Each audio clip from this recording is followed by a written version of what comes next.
wrote it for my LA Weekly column. It's called Sounds of the Arcade. Being a writer means I have to open myself to as much sensory input as possible, as often as possible. It's like I have this giant sticky drift net that's always open around me.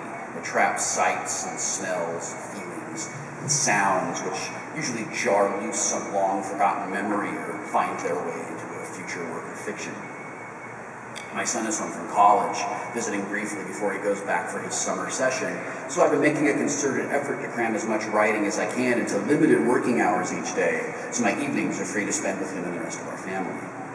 This weekend, my wife and I took him out to dinner, where I found myself in front of a centipede arcade machine, drawn there by the unmistakable sound of a player earning an extra guy. You know what it is. Something caught in the mental drift net, and I began to reel it in. I have to play this, I said, doing my best not to be as manic as Richard Dreyfuss behind the pile of mashed potatoes. They looked at each other warily. Okay, my wife said. I dropped a quarter into the slot, felt the trackball fit comfortably beneath my right hand, and began to play. And by the time the first flea dropped, I'd retrieved a childhood memory from the early 80s. Arcade games, actual cabinets that took actual quarters, were ubiquitous throughout my childhood. After about 1978, you couldn't walk into a fast food restaurant or a convenience store and not find one. For my friends and me, businesses were identified not by their names or what they sold, but by the arcade games that were inside of them. I would ask the kid next door if he wanted to go play Robotron, and he knew to go ask his mom for permission to ride bikes up to 7-Eleven. When I was invited to a track and field meet, I begged my parents to let me travel one street farther than my usual boundaries across traffic-heavy Foothill Boulevard so I could meet my friends to go get a donut. Now, it never occurred to us to tell our parents that we were going to play video games, and as far as I can remember, they never asked. It may seem unnecessarily complicated now, but it's just how we did things in those days of two-tone corduroy OP shorts and Velcro wallets. I could play about a dozen or so different games in various locations within a mile of my house, from immensely popular machines like Donkey Kong to its sketchy knockoff cousin Crazy Kong. We played Time Pilot and Gyrus at the sandwich shop next to the park, and there was this pizza parlor up at a bike shop that had an Asteroids machine with a unique condition that set it apart from the Asteroids machine at the grocery store that was 3 blocks closer. The owner turned it off every night. This meant that kids who got there early enough on a Saturday could get their names on the high score list without much effort or significant financial investment. A hollow achievement, perhaps, but also an opportunity to enter forbidden initials like ass and sex. Incidentally, if you go to my YouTube channel, there's a video in there titled Hi, I'm 12, and it's my wife and me playing this centipede machine on a different night, where I put in ass as my initials and she puts in sex as her initials.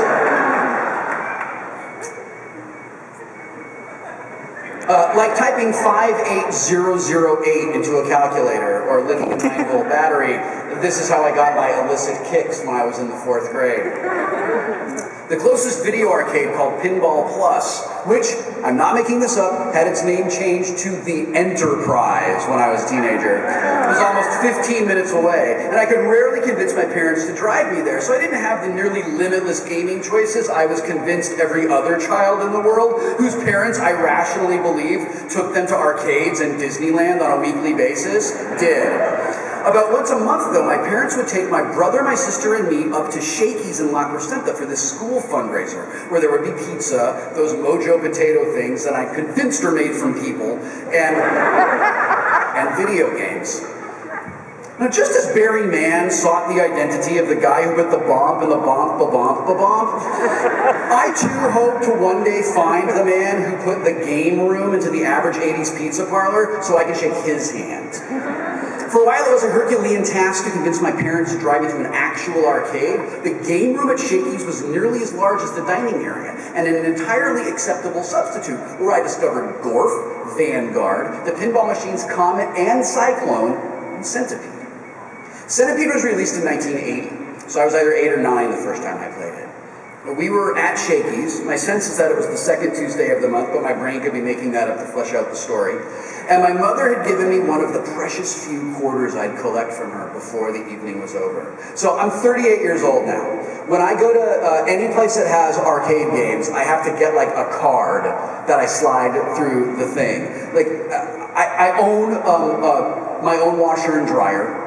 And whenever I go someplace where I need to use a parking meter, they're all connected to your debit cards. I don't need quarters for anything. Like they're useless. They're basically just money now. But when I get a quarter, part of me's like, oh, a quarter! Which I think will never leave my brain. It's so imprinted on who I am. It's whatever the good part of, it's the good opposite of post-traumatic stress disorder. Now I have one in my pocket from 1998. Oh. I still get excited when I see quarters that are older than me. I'm like, that's okay, we'll keep going. You're going to get there someday. Your hips are going to be strong sometime, I promise.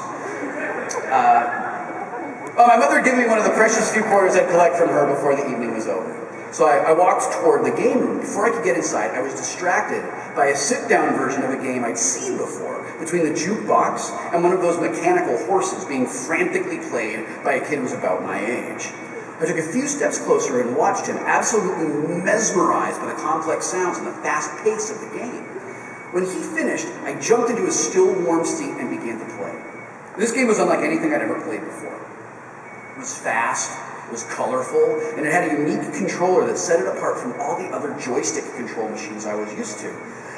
I don't know how my first game went, but I recall feeling like I just touched the monolith when it was done.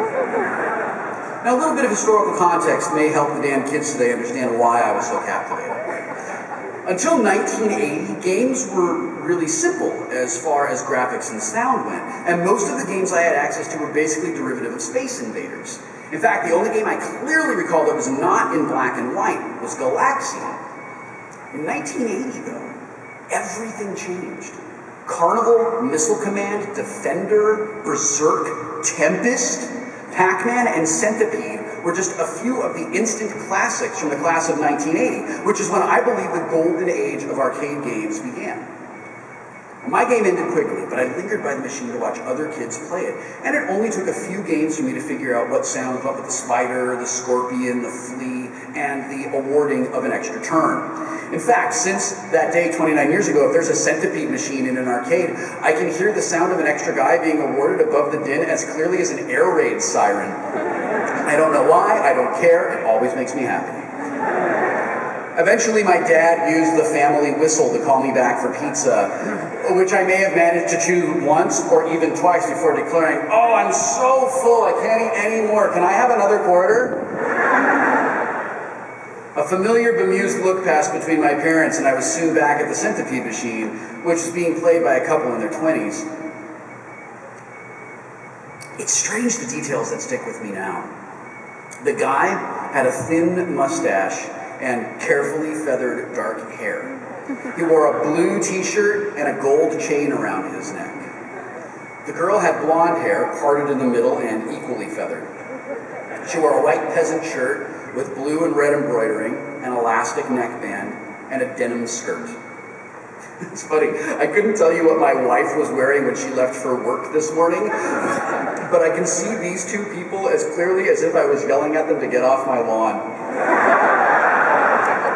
While they played, or more accurately tried to play, I enthusiastically provided a running commentary on their game.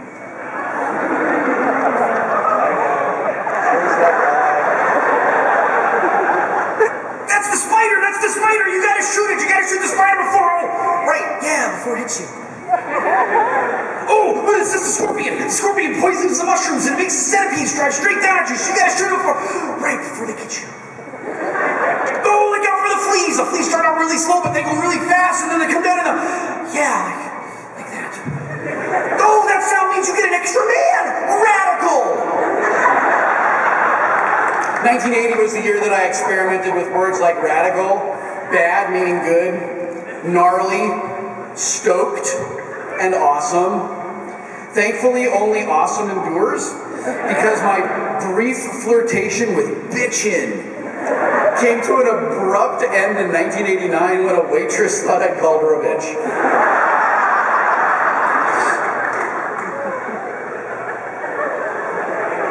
It's a true story. A few minutes after I ruined their game, something squawked out of the restaurant's address system. "Our dinner's ready," the girl said. "I still have another life," the guy said.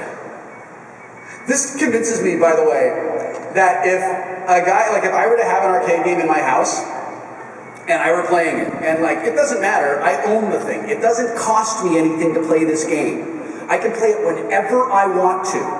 If I had another man left, my wife could walk out of our bedroom in the sexiest come-do-me outfit in the history of life, and be like, "Come on, baby, let's go." And I'd be like, "Just a minute. I'm on the third level of Tron, stop talking to me." Fucking light cycles.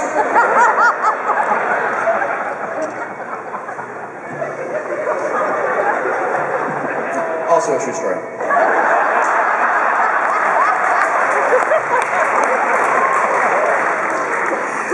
"I still have another life," the guy said. "Well, why don't you let him play it?" she said, pointing to me. I could tell that the guy wasn't happy about it, but he got it from the game, and he told me to take over for him, which I gleefully did before paying for my own game, which ended almost as quickly. I recall thinking how strange it was that he was so willing to give up his game. I guess it was because there were some games I still didn't know how to play at the time. Star Trek joke.